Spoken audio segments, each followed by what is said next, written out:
এই চমৎকার সন্ধ্যায় আমি সূরা হাশরের শেষ তিনটি আয়াতের খুবই সংক্ষিপ্ত তাফসীর আপনাদের সামনে পেশ করব। মা তাওফীকি ইল্লা বিল্লাহ। এই তিনটি আয়াতের একটা বিশেষ ফজিলত আছে এবং মজার ব্যাপার হচ্ছে আমরা বাংলাদেশিরা মোটামুটি মুখস্থ এই তিনটা আয়াত, তাই না? বাংলাদেশি ইমাম সাহেবরা ফজরের উপরে পড়ায় না, ওয়াল্লাহুল্লাযী পড়ায় না ভাই? মুখস্থ আছে না সবার? তো বোঝাতে সুবিধা হবে আজকে ইনশাআল্লাহ বিইذنিল্লাহ। এই তিনটা আয়াতের একটা ফজিলত আছে, ভার্চিউ বা ফজিলত সুনানে তিরমিজিতে বর্ণিত হয়েছে। রাসূলুল্লাহ সাল্লাল্লাহু আলাইহি ওয়াসাল্লাম বলেন, মান ক্বালা হিনা ইউসবিহু সালাস মাররাতিন আউযু বিল্লাহিস সামিউল আলিম মিনাশ শাইতানির রাজীম, যে ব্যক্তি সকালবেলা তিনবার পড়বে আউযু বিল্লাহিস সামিউল আলিম মিনাশ শাইতানির রাজীম ওয়া ক্বারাআ সালাস আয়াতিন মিন আখিরি সূরাতিল হাশর, এরপর সূরা হাশরের শেষ তিন আয়াত পড়বে, ওয়াক্কালাল্লাহু বিহি ৭০,০০০ মালাক লাহু ইউসাল্লুনা লাহু। আল্লাহু আকবার। আল্লাহ তাআলা ওই ব্যক্তির জন্য ৭০,০০০ ফেরেশতা নিয়োগ করবে যারা এই ব্যক্তির জন্য হাত্তা ইউমসিয়া সন্ধ্যা পর্যন্ত দোয়া করতে থাকে। ওয়া ইন মাতা ফি যালিকাল ইয়াউম, আর এটা পরে ওই দিন যদি তার মৃত্যু হয়, মাতা শাহীদা, সে শাহাদাতের মৃত্যু নসিব করবে। ওয়া ইন ক্বারাআহা হিনা ইউমসি কানা লাকা বিতিলকা মানজিলা, আর সন্ধ্যাবেলাও যদি কেউ এভাবে তিনবার আউযু বিল্লাহিস সামিউল আলিম পড়ে সূরা হাশরের শেষ তিন আয়াত পড়ে, তার জন্য একই ফজিলত রয়েছে। পড়েন সুবহানাল্লাহ। তাহলে প্রথমে পড়তে হবে আউযু বিল্লাহিস সামিউল আলিম মিনাশ শাইতানির রাজীম তিনবার। আওয়াজ করে বলেন তো কয়বার? তিনবার। এরপরে সূরা হাশরের শেষের কয় আয়াত? এটা যদি পড়েন দুইটা ফজিলত। পড়ার সাথে সাথে সন্ধ্যা পর্যন্ত ৭০,০০০ ফেরেশতা আপনার জন্য দোয়া করবে। ওই দিন মারা গেলে শাহাদাতের মৃত্যু নসিব হবে। আমরা শাহাদাতের মৃত্যু চাই কি চাই না? হ্যাঁ, চাই কি চাই না? আমরা যেন এটা পড়ি।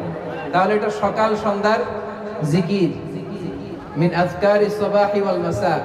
কিন্তু বাংলাদেশে এটা শুধু সকালে পড়ে, ফজরের পরে, মাগরিবের পরে পড়ে না।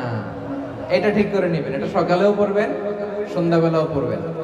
আমাদেরকে রাসূলুল্লাহ সাল্লাল্লাহু আলাইহি ওয়াসাল্লাম কিছু আজকার শিখিয়েছেন, কিছু দোয়া, যেগুলো পড়লে শয়তানের বিরুদ্ধে আল্লাহ তাআলার পক্ষ থেকে আমাদের জন্য এটা প্রোটেকশন হিসেবে কাজ করে। সুবহানাল্লাহ পড়েন। যেমন এই যে সূরা হাশরের শেষ তিন আয়াত, যেমন আয়াতুল কুরসি, যেমন তিন কুল। এই সূরা হাশরের শেষ তিন আয়াতের এত ফজিলতের কারণ হচ্ছে এই শেষ তিনটি আয়াতে আল্লাহ তাআলা তার নিজের ১৪টি নাম উল্লেখ করেছেন। কয়টি? ১৪টি। কালামুল্লাহ মাজিদের কোন সূরায় কোন জায়গায় এভাবে টানা আল্লাহ তাআলার এতগুলো আসমাউল্লাহিল হুসনা সিফাতি নাম বা গুণবাচক নাম একসাথে খুঁজে পাওয়া যায় না। এখানে ১৪টা নাম পাওয়া যায় আল্লাহ। আজকে এই ১৪টা নামের তাফসীর আমরা শুনবো ইনশাআল্লাহ। বলেন এজন্য এই সূরাতুল হাশরের শেষ তিন আয়াতের এত গুরুত্ব। এবং এই আয়াতগুলো পড়লে আল্লাহ তাআলার সত্তার যে পরিচয়, অরিজিনাল পরিচয়, এটা আপনি পাবেন। আল্লাহ তাআলা অত্যন্ত অনুপম ভঙ্গিতে এই তিনটি আয়াতে নিজের পরিচয় দিয়েছেন। এছাড়াও আরো কয়েকটি জায়গায় আল্লাহ তাআলা নিজের চমৎকার পরিচয় দিয়েছেন। যেমন সূরাতুল বাকারার ২৫৫ নম্বর আয়াত মুখস্থ আছে না? আয়াতুল কুরসি, ওই একটা আয়াতে আল্লাহ তাআলা চমৎকার ভাবে নিজের পরিচয় দিয়েছেন। এবং বিষ্ণু ইসা ইসলাম বলেন, মান খারাআ আয়াতুল কুরসি দুবুরা কুল্লি সালাতিন মাকতুবাতিন লাম ইয়ামনাহু মিন দুখুলিল জান্নাতি ইল্লাল মাউত। প্রত্যেক ফরজ নামাজের পরে যে একবার আয়াতুল কুরসি পড়বে, তার জান্নাতে ঢোকার ব্যাপারে আর কোনো বাধা থাকে না, মৃত্যু ছাড়া। লোকটা মরে না তাই জান্নাতে যায় না, মরলেই জান্নাতে। পড়েন আয়াতুল কুরসি পড়েন। এরপরে সূরাতুল ইখলাসের ছোট্ট ৪টা আয়াতে আল্লাহ তাআলা অসাধারণ করে অনুপম ভঙ্গিতে নিজের পরিচয় দিয়েছেন। কুল হুয়াল্লাহু আল্লাহুস লাম ইয়ালিদ ওয়া লাম ইয়াকুল লাহু, অসাধারণ পরিচয়। ঠিক তেমনি ভাবে সূরাতুল হাশরের এই শেষ তিনটি আয়াতে আল্লাহ তাআলা চমৎকার ভাবে নিজের পরিচয় দিয়েছেন। এবং এগুলোকে বলা হয় আসমাউল্লাহিল হুসনা, আল্লাহর সুন্দর সুন্দর নাম। আল্লাহর নামের চাইতে সুন্দর নাম আর হতে পারে? বলেন, সুন্দর নাম আর হতে পারে? ওয়ালিল্লাহি আল আসমাউল হুসনা ফাদউহু বিহা। আল্লাহর অনেকগুলো সুন্দর সুন্দর নাম আছে, আল্লাহ বলেন এগুলো ধরে ধরে তোমরা আমাকে ডাকো।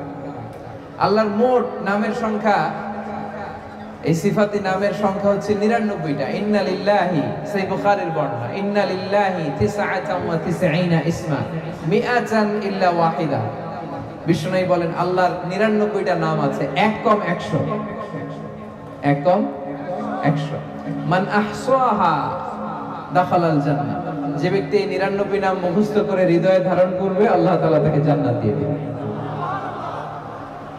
শুধু মুখস্থ করলেই চলবে না, মুখস্থ করে এটার অর্থ বুঝতে হবে, এটার দাবি কি সেই দাবি মানতে হবে। কারণ বিষ্ণু বলেন নাই মান হাফিজাহা দাখালাল জান্নাহ, তিনি বলেছেন মান আহসাহা দাখালাল জান্নাহ। এটাকে করতে হবে, মুখস্থ করতে হবে, হৃদয়ে ধারণ করতে হবে, এবং এই নামের যে দাবি, সেই দাবি পূরণ করলে তাকে জান্নাতের মালিক বানাই দিবে কে? এবং বিষ্ণু ঈসা ইসলাম আল্লাহ তাআলার এই চমৎকার অনুপম নামগুলো ধরে ধরে এগুলোর ওসিলা দিয়ে আল্লাহর কাছে দোয়া করতেন। বিষ্ণু বলতেন আসআলুকা বিকুল্লি ইসমিন হুয়া লাক সাম্মাইতা বিহি নাফসাক। আল্লাহ, আপনার যত নাম আছে, যে নামগুলো দিয়ে আপনি আপনার নিজেকে নামকরণ করেছেন, ওই সব নামের ওসিলা দিয়ে আমি আপনার কাছে চাই। আও আনজালতাহু ফি কিতাবিক, অথবা আপনার যত নাম আপনি আপনার কোন আসমানি কিতাবে নাজিল করেছেন, সেগুলোর ওসিলায় আমি আপনার কাছে চাই। আও আল্লামতাহু আহাদাম মিন খালকিক, অথবা আপনি আসমানি কিতাবে নাজিল করেন নাই, আপনার কোন প্রিয় বান্দাকে আপনি স্পেশালি জানিয়েছেন, কোন নবীকে স্পেশালি কোন স্পেশাল নাম জানিয়েছেন, ওইটার ওসিলায় আপনার কাছে আমি চাই।